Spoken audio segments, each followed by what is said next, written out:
Nanindigan si House Assistant Majority Leader Jude Asidre na sinuportahan ng publiko ang desisyon ng Kamara na ma-impeach si Vice President Sara Duterte.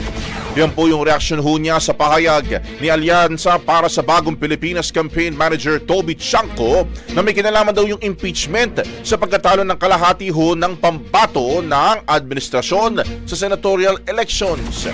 Isa niya itong malinaw na mensahe ng mga Pilipino ukol sa paninindigan para ho sa katotohanan at pananagutan.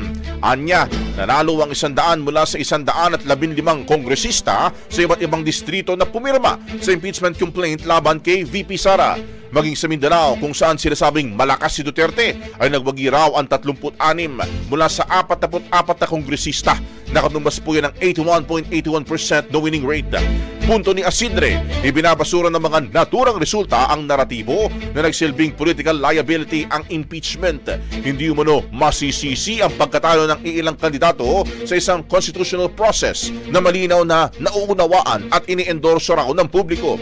Dagdag pa ng House Leader, pinagtibay na ng eleksyon ng liderato ni Speaker Martin Romualdez na mahinahong gumabay sa isa sa pinakamatinding panahon sa politika sa kasaysayan ng may prinsipyo at pagkakaisa.